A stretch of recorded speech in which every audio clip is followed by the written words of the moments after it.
Оваа пресконференција е посветена на настаните што се поврзани со Охридското езеро. Значи, секој ден сме сведоци на оно што се случува во регионот околу Охридското езеро. Жителите на Охрид, Струга, Радожда, Калишта, Пештани трпат огромни штети. Луѓето живеат во страв. Прашањето не е дали сега надлежните институции преземаат соодветни мерки да одговорат на предизвиците, туку дали до ова воопшто мораше да дојде. Одговорот е веднаш краток и јасен: не мораше. А еве и зошто не мораше. Минатата година во јануари имаше повеќе врнежи одошто во јануари оваа 2010 година. Годинава со помалку врнежи, нивото на езерото е дури 23 сантими над максимално дозволената кота за Охридското езеро. И сега, како тоа, минатата година со повеќе врнежи немаше поплави, а годинава со помалку врнежи има поплави. Значи, главната причина за поплавите не е елементарната погода, како што владата на ВМРО ДПМН ја замајува јавноста, би рекол, безуспешно. Главен виновник за поплавите е лошото управување со водите на Охридското езеро од страна на АДЛ. Тоа е предпријатие во целосна државна сопственост, управувано со луѓе поставени таму од страна на владата на Република Македонија. АДЛ е единствено надлежен за управување со водите од Охридското езеро и тие води предпријатието ги користи за производство на електрична енергија во ХЕЦ Глобочица и ХЕЦ Шпилје. За жал, одговорните во АДЛ направиле непростлива грешка во планирањето на производството на овие две хидроцентрали. Наместо во периодот октомври-декември 2009 година да произведат струја колку што можеле, оти за тоа имале вода, одговорните во АДЛ одлучиле да не произведуваат струја и со тоа водата во езерото останала на високо ниво, езерото не се испразнило. За илустрација, во хидроцентралата Глобочица за еден месец максимално може да се произведат околу 30 гигават часа електрична енергија. Клучно прашање е зошто АДЛ во октомври 2009 произвел само 9 гигават часа електрична енергија, во ноември 18, во декември 17 и дури во јануари 24 и повторно тие 24 не се максималните 30. Значи за 4 месеци од октомври 2009 до јануари 2010 АДЛ можел, а не произвел 120 гигават часа електрична енергија, туку произвел само 69 гигават часа електрична енергија или дури двојно помалку. Речи си двојно помалку. Доколку, например, во ХЕЦ Глобочица се произведа само околу 18 гигават часа електрична енергија од овие 69 непроизведени, нивото на езерото денес ќе беше 20 сантими под ова денешно ниво и немаше да имаме никакви проблеми. Ќе се согласите, почитувани граѓани, кога знаете за овие бројки, за овие факти, дека катастрофалната грешка е направена од човечки фактор, а не се работи за елементарна непогода. Значи, не е природата виновна за она што денес е Охридско езеро, туку човечкиот фактор. И што сега? Има најмалку две работи што треба веднаш да се направат. Прво треба владата на Република Македонија да им се извини на сите граѓани кои што трпат штети и кои што живеат и ден денес во страв. И второ, веднаш да се разреши директорот на АДЛ, господинот Владко Чинговски, заради ненадоместливите штети што со овој свој потек ги направи на Република Македонија.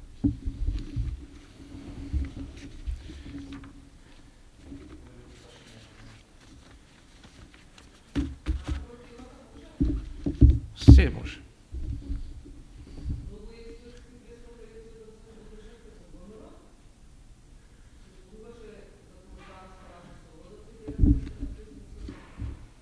Видете, јас не крием и вие сте сведоци дека во 2006 година направив можеби 50 преса за ВМРО ДПМН. Јас и тогаш и сега го зборувам истото.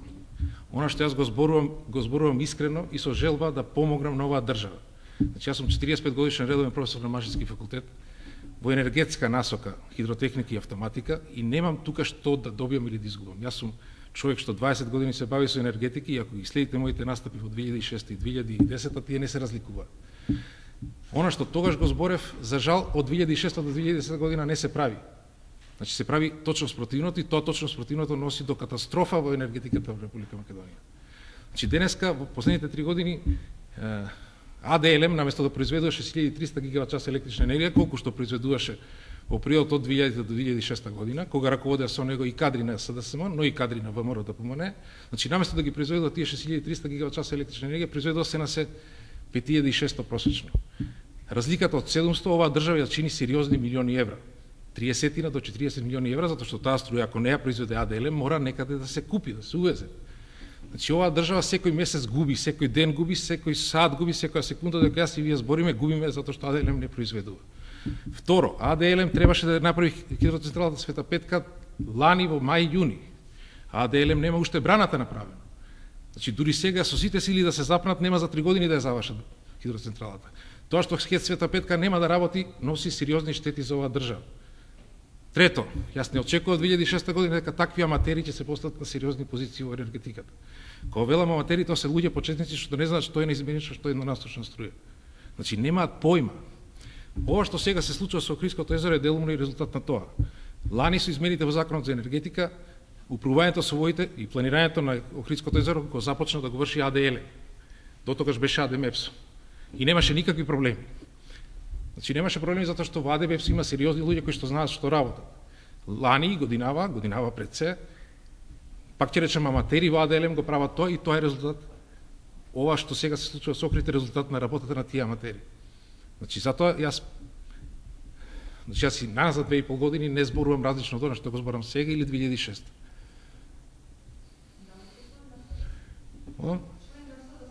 Да, член сум на СДС.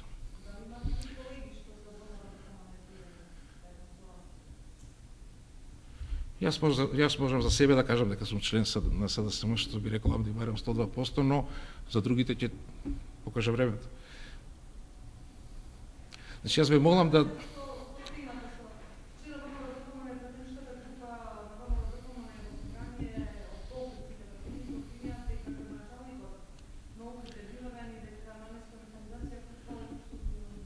видете, јас ќе ви речам следно. Бројките велат, многу е проста работата. Значи, толку е проста што човек не треба да биде енергетичар за да ја свати, брзо се сваќа. Нивото на Охридско езеро во месеците октомври, ноември, декември е држано на константно ниво 693,43 метри надморска висина. Тоа во последните, да не кажувам колку години, не се има случајно. Значи, она што како доток било во езерото, само тоа се произведувало во ХЕЦ Глобочица, односно само таа вода се користела за производство на струја во ХЕЦ Глобочица. Тоа е непростлива грешка. Требало езерото се спушти на ниски коти, да се испразни езерото, за да може тоа испразнато езеро да ги прими водите што сега нагрнуваат. Јас се плашам дека ова што сега го имаме, сега само Господ и природата може да ни помогне, баш напротив, не да биде елементарна непогода од неја, туку баш да ни помогне со тоа што прво, нема да има ветар, дај Боже, нема да има нови врнежи, пак дај Боже, оти ако има ветар и нови врнежи, имаме големи проблеми. Ние како држава и Охрид како Охрид. А тоа дали градоначалникот купувал или не, пазите, клучно е што не е испразнато езерото. Градоначалникот не можел ништо тука да стори ако езерото не го испразните. Крив за непразнењето на езерото е само господинот Чинговски и АДЛМ, нема друг кривец. Не разбирате, просто е работата, најнадлежен, единствено надлежен е тој. И сега го слушаме премиерот како вели дека тоа е елементарна непогода и ние се справуваме колку што можеме. Не, ова е грешка на човек. Нема врска тука природата. Лани врнело повеќе од годинава. Тоа е факт. Проверете во Хидрометеоролошки завод, ќе ви речат лани врнеше во јануари. Значи овој јануари 2010 поврнежи е под просекот. А камоли во однос на јануари 2009. Значи нема врнежи, а има поплави. Не. Во СДСМ доаѓам од ВМРО ДПМН. Значи не сум бил член на ЛДП. Тоа се само шпекулации.